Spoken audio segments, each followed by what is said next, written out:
দুই বন্ধু, একটা হচ্ছে যদু আরেকটার নাম হলো মধু। মনে করো ২ বন্ধু আর ভাল লাগতেছে না পৃথিবীতে। যে এত ঝামেলা, কয়দিন পর জেএসসি পরীক্ষা, এসএসসি পরীক্ষা, এইচএসসি পরীক্ষা আর ভাল লাগতেছে না। যদু আর মধু কি করলো যে আর পৃথিবীতেই থাকবো না। তারা একটা বেলুন ম্যানেজ করলো এবং সেই বেলুনে ২ জন উঠে গেল।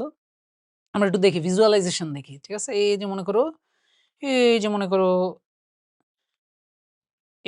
যদু আর মধু ২ জন মিলে কি করলো? এরকম একটা বেলুনে উঠে গেল। বেলুনে উঠে তারপর বেলুন তো মনে করো অজানার উদ্দেশ্যে উঠে যাচ্ছে তো যাচ্ছি। বেলুন দুজনকে নিয়ে উপরে উঠতেছি তো উঠতেছি। মনে করো কোনো একটা জায়গায় বেলুন থেমে যায় নাই। আমি একটু কি করে দিছি? আমি একটু পজ করে দিছি। কি করে দিছি? পজ করে দিছি। বেলুন উপরে উঠতেছিল। ওই মোমেন্টে আ ওই মোমেন্টে যদুর কি হলো? যদুর খুবই জানতে ইচ্ছে করলো। ঠিক আছে? যদুর খুবই জানতে ইচ্ছে করলো। যদু মধুকে বলতেছে, "বড় জানতে ইচ্ছে করে।" তো মধু বলল যে, "ওকে কি জানতে ইচ্ছে করে আমাকে বলো।"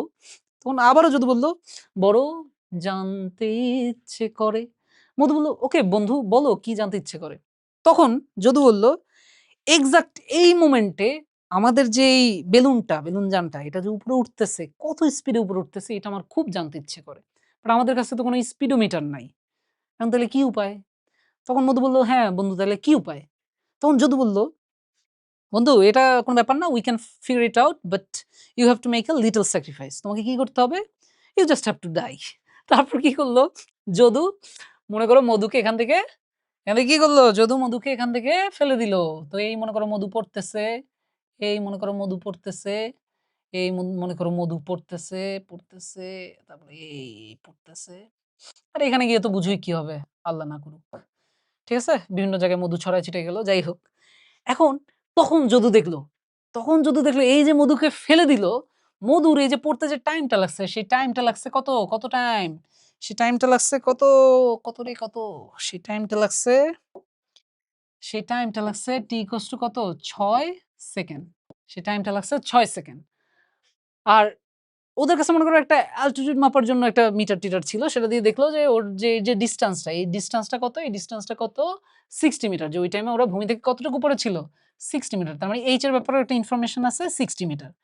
এখন যদু ক্যালকুলেটর নিয়ে বসে পড়ল যে এই ইনফরমেশন থেকে কোনোভাবে ওই টাইমে আমাদের যে বেলুনটা, সেই বেলুনটা যত স্পিডে উপরে উঠতেছিল সেটা বের করা যাবে কি যাবে না। এখন এই ইনফরমেশন দিয়ে আ বেসিক্যালি এই ইনফরমেশন দিয়ে আমাদের যদু আসলে কিভাবে ওদের ওই বেলুন যানটার ওই মোমেন্টের স্পিডটা বের করবে সেটাই দেখা যাক। সো একটা জিনিস মাথায় রেখো, সেটা হচ্ছে যখন আমরা একটা বাসের মধ্যে থাকি, বাস যদি 30 মিটার পার সেকেন্ড স্পিডে চলে, তো বাসের ভিতরে আমরা সবাই 30 মিটার পার সেকেন্ড স্পিডে চলতেছি বাইরের কোনো অবজারভার এর রেসপেক্ট এ। কখনো একটা চলন্ত বাস দিয়ে নাইমা দেখছো? হ্যাঁ? দৌড়ের উপর থাকা লাগবে। মানে নাইমো না, বাট সেইম ওয়েতে এই মোমেন্টে আমাদের বেলুন যানটা উপরে যাচ্ছিল। ওই বেলুন যানটা যদি উপরে যায়, কোনো একটা স্পিড নিয়েই তো যাচ্ছিল, তাই না? ওই সেইম স্পিড কিন্তু যদুরও ছিল, মধুরও ছিল। তাহলে মধুর ইনিশিয়াল স্পিডটা যদি আমি বের করতে পারি, এই কেসে দেখো, এই কেসে এখানে মধুর ইনিশিয়াল স্পিডটাই কিন্তু কি হবে? ওই বেলুন যানের স্পিডের সেইম হবে ওই মোমেন্টে। কারণ আল্টিমেটলি এখানে এসে তো মধু কি হয়ে যাবে? মধু তো থেমেই যাবে, তাই না? এখানে এসে তো থেমেই যাবে। তো মধুর জন্য যেটা সেটাই আমার কি হবে? বেলুনের ওই টাইমের স্পিড।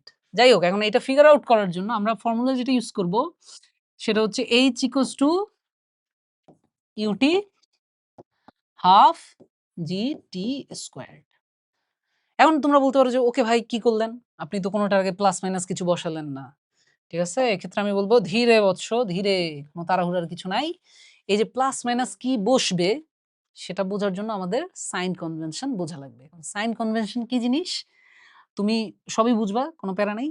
জাস্ট ধরে নাও যে যেকোনো একটা দিক, মনে করো আমি উপরের দিকটাকে পজিটিভ ধরলাম। আমি চাইলে উল্টাও ধরতে পারি, ডাজন্ট ম্যাটার। মনে করো আমি উপরের দিকটাকে পজিটিভ ধরলাম। তাহলে নিচের দিকটা কি হবে? নেগেটিভ। এখন এখানে প্রত্যেকটা জিনিসের জন্য প্লাস না মাইনাস বসবে এটা আমাকে সাইন কনভেনশন অনুযায়ী কি করতে হবে? ডিসাইড করতে হবে। কিভাবে ডিসাইড করব? এই যে দেখো এখানে এইচ টার আগে কি বসাবো? প্লাস না মাইনাস? ইনিশিয়ালি আমাদের মধু কোথায় ছিল? এখানে, এই পজিশনে ছিল। ফাইনালি মধু কোথায়? ফাইনালি মধু এখানে। তাহলে মধুর যে এইচ এর ডিরেকশন কোন দিকে? নিচের দিকে। ইনিশিয়াল টু ফাইনাল কি নিচের দিকে, তাইলে নিচের দিকে আমরা নেগেটিভ ধরতেছি, তাহলে এটার আগে কি বসবে মাইনাস।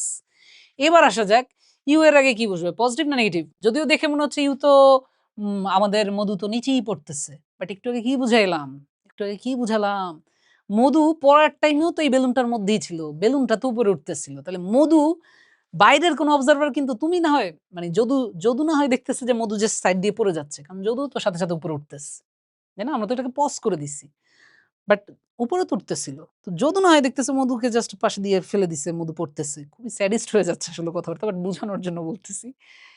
বাট বাইরের কোনো অবজারভার কিন্তু কি দেখবে জানো, আমাদের যে মধু সে কিন্তু একটু উপরে উঠে তারপর নিচে পড়বে, সে কি করবে, একটু উপরে উঠে নিচে পড়বে, কারণ ওই মোমেন্টে বেলুনটা যাচ্ছে উপরে, তাহলে বেলুনের স্পিডও তো উপরের দিকে, মানে ভেলোসিটি আর কি, এটা তো একটা ভেক্টর রাশি, বেগ একটা ভেক্টর রাশি না, সেই বেগ তো উপরের দিকে, তাহলে ওই যে অত বেগটা তো আমার কার বেগ, যে বেগে ওই মোমেন্টে বেলুনটা উঠতেছিল ওই বেগে তো ওই মোমেন্টে আমাদের মধু একটু উপরে উঠতেছিল, মধুকে ফেলে দিল, মধু ওই ইনিশিয়াল স্পিডটা কি কার থেকে পাচ্ছে, এই বেলুনটার থেকেই তো পাচ্ছে আর কি। সো মধু ইনিশিয়াল স্পিডটা কার থেকে পাচ্ছে, আমাদের এই বেলুনটার থেকেই তো পাচ্ছে। সো বেলুন যেহেতু ইনিশিয়ালি উপরের দিকে উঠতেছিল, তাহলে মধু কিন্তু মধুরও ইনিশিয়াল বেগের ডিরেকশন কিন্তু উপরের দিকে, আর উপরের দিকে আমরা কি ধরতেছি পজিটিভ, তাহলে এটার আগে কি বসবে প্লাস সাইন।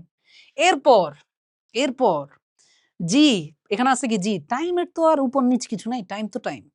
জি এর ডিরেকশন কোন দিকে, জি এর ডিরেকশন তো অল টাইম নিচের দিকে, জি এর ডিরেকশন কি অল টাইম নিচের দিকে, কারণ পৃথিবী তো নিচে, তাহলে নিচের দিক কি নেগেটিভ, তাহলে এটার আগে কি বসবে নেগেটিভ বসবে। এবার যদি তুমি বসায় দাও আমরা এটা সলভ করে ফেলতে পারবো, আমরা এটা কি করে ফেলতে পারবো, সলভ করে ফেলতে পারবো। কিভাবে সলভ করব, কিভাবে সলভ করব, তাহলে আমরা -h -60 ইউটি ইউটি ইউটি ইউটি ইউটি ইউই তো ফাইন্ড আউট করতে হবে, ইউ পাইলেই আমি ওই মোমেন্টে বেলুনের, কারণ আমার বের করতে হবে কিন্তু তাহলে আমার ফাইনালি বের করতে হবে, মনে করো এখানে যদি আমি বসি তাহলে যদু বেগের যে মান পেল, মানে বেসিক্যালি আমরা বের করতে চাচ্ছি তো ওই মোমেন্টে বেলুনটা যে স্পিড উপরে উঠতেছিল, সো বেসিক্যালি ইউটা বের করতে হবে।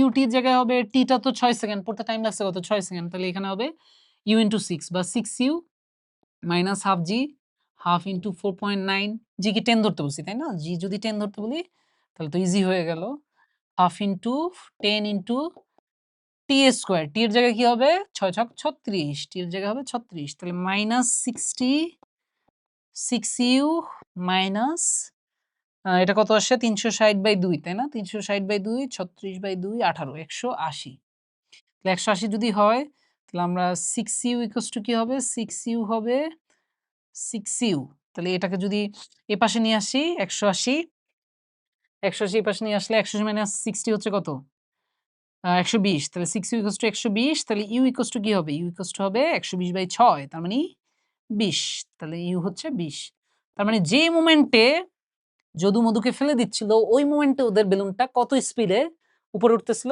20 মিটার পার সেকেন্ড স্পিডে কোথায় উঠতেছিল, উপরে উঠতেছিল।